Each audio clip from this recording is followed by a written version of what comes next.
கேரளாவின் வயநாடு பகுதியில் பெய்த பெருமழையால் ஏற்பட்ட நிலச்சரிவு காரணமாக மேப்படி பஞ்சாயத்துக்குட்பட்ட கிராமங்கள் அழிந்தன.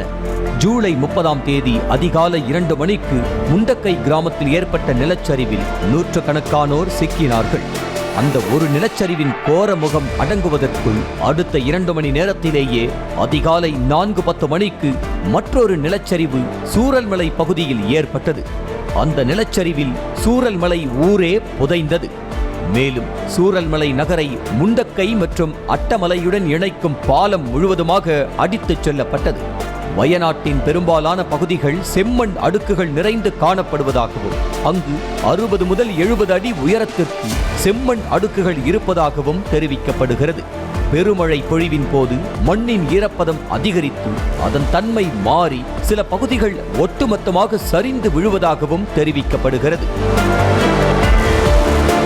மேப்படி பஞ்சாயத்திலிருந்து 20 கிலோமீட்டர் தொலைவில் உள்ள போத்தக்கல்லு என்ற இடத்திலிருந்து கீழ்நோக்கி உள்ள சாலியாற்றில் உடல்களை கண்டெடுக்கும் அளவுக்கு நிலை மோசமாகியுள்ளது. கடந்த 20 வருடங்களுக்கு முன்பு இயற்கை எழில்மிக்க ரம்மியமான ஊராக இருந்த முண்டக்கை வயநாட்டின் சுற்றுலாவின் எழுச்சியால் கொஞ்சம் கொஞ்சமாக சுற்றுலா தலமாக மாறியது. சுற்றுலா தலத்தை மேம்படுத்துவதற்காக புதிய வீடுகள், தங்குமிடங்கள் உள்ளிட்டவைகள் வயநாட்டில் ஏற்படுத்தப்பட்டன. இதுதான் இந்த கோர நிலைக்கு முக்கிய காரணம் என குற்றம் சாட்டுகின்றனர் சூழலியலாளர்கள்.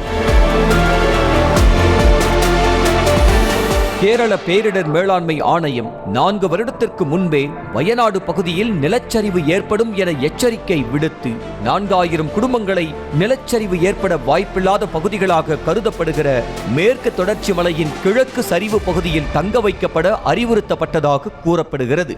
ஒட்டக கூம்பு மலைத்தொடரின் ஒரு பகுதியாக இருக்கும் இருவழிஞ்சி ஆறு வெள்ளரிமலை மலை மாவட்ட பேரிடர் மேலாண்மை திட்டத்தில் நிலச்சரிவு ஏற்படக்கூடிய 18 இடங்களில் ஒன்றாக அடையாளம் காணப்பட்டது.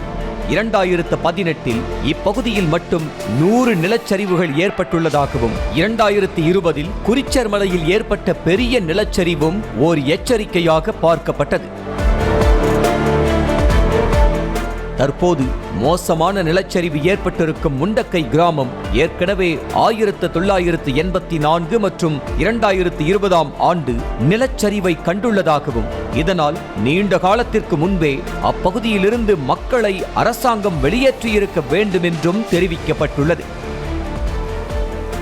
இந்த பேரழிவை காலநிலை மாற்றம்தான் ஏற்படுத்தி உள்ளதாகவும் இப்பகுதியில் பொழிய வேண்டிய ஆண்டு சராசரியின் பாதி மழையை, அதாவது 60 சென்டிமீட்டர் மழை வெறும் 2 நாட்களில் கொட்டி தீர்த்ததாகவும் இந்த பேரழிவுக்கு காலநிலை மாற்றம்தான் காரணம் என்றும் தெரிவிக்கின்றனர். இவற்றை தவிர இப்பகுதியில் சுற்றுலா அதிகரித்ததால் ரியல் எஸ்டேட்டின் வளர்ச்சி அதிகமானதாகவும் ஆற்றை ஆக்கிரமித்தும் ஆற்றங்கரையோரமும் பல தங்கும் விடுதிகள் கட்டப்பட்டுள்ளன என்று கூறப்படும் நிலையில் நிலச்சரிவின் கோரம் மோசமானதாகவும் தெரிவிக்கப்படுகிறது. கேரளாவில் மொத்தம் 9993 சதுர கிலோமீட்டர் ஈகோ சென்சிட்டிவ் பகுதிகளாக அறிவிக்கப்பட்டுள்ளது. அதில் முதல் பிரிவில் இருக்கும் பகுதியில் மனிதர்கள் வாழ்விடத்தை அமைத்துக் கொள்ளக்கூடாது என்ற சட்டம் உள்ளது. ஆனால் இங்கு அந்த விதி மீறப்பட்டதே உயிரிழப்புகளுக்கு காரணம் என்கின்றனர் சூழலியலாளர்கள்.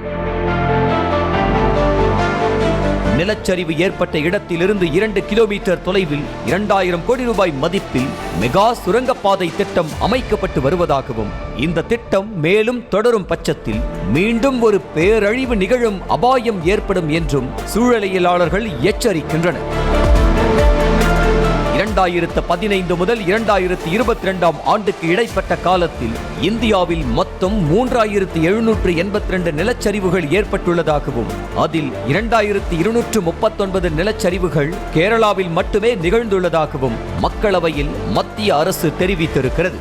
மேற்கு வங்கத்தில் 376 நிலச்சரிவுகளும், தமிழ்நாட்டில் 196 நிலச்சரிவுகளும், கர்நாடகாவில் 194 நிலச்சரிவுகளும் 2015 முதல் 2022ஆம் ஆண்டுக்கு இடைப்பட்ட காலத்தில் ஏற்பட்டுள்ளதாகவும் தெரிவித்துள்ளனர்.